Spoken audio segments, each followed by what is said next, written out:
Hey, what's happening, everybody? This is your man, Big B Kale here.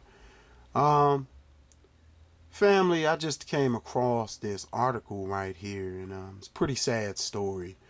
This is on blackamericaweb.com, and I'm quite sure that there are other blog sites and websites talking about this as well.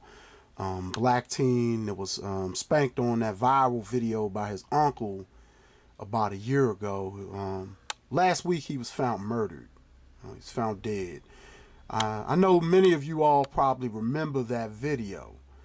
This is a shot from the video right here when the youngster, that's him right there. I think he was 15 at the time. Yeah, got some old school discipline by his uncle right there. After he was bragging and boasting about being connected to all sorts of gangs and street activity, and yeah, now he's dead. I'm gonna put the link to the article below, but yeah, this young boy, his name was Michael Taylor. He was stayed in Louisiana. His family. And it's pretty sad. His mother,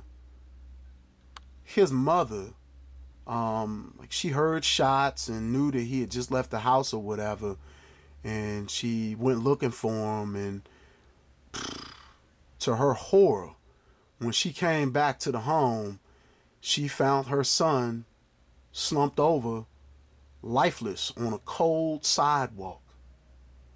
I mean, family, we have said it over and over again. Okay, this society is getting worse. This is just another tragedy, in this long list of tragedies that continues to happen. Particularly to black folks in our community. These younger black folks. Man. And I want you all to read the article. I want you all to read this article because there's a so-called expert on here whose name is Stacey Patterson, a little feminist expert. She runs a little website called sparethekids.com. And she's on here particularly blaming the uncle, for what has happened to this youngster. It's my opinion that, that had the uncle or this kid's father or another man, step forward and, put this type of whooping on this youngster early on in life and, kept him grounded, he wouldn't be yearning, for that male companionship from the streets or from these gangs or from these little senseless hoodlum-minded buddies of his. We are losing these youngsters, folks. We are losing these youngsters. We have heard this spare the rod talk almost for the last 25 some years or whatever. And it's showing that it's not working. Okay? These youngsters are getting worse, okay? Men need to be in these homes. Okay, sisters, it's not working. How many of y'all want to come back like this young boy's mom did and find your child dead on a cold concrete? And it's, spare the rod. I mean, I can't get that out of my mind, that somebody would actually blame this uncle, for what has happened to this youngster. Because I'm going to tell you something. I mean, I cherish every butt whooping that I got coming up as a youngster. I really do. Because I can't fathom the idea of trading places, with him and his situation and what his mama is going through right now. Dying at 15, 16 years old.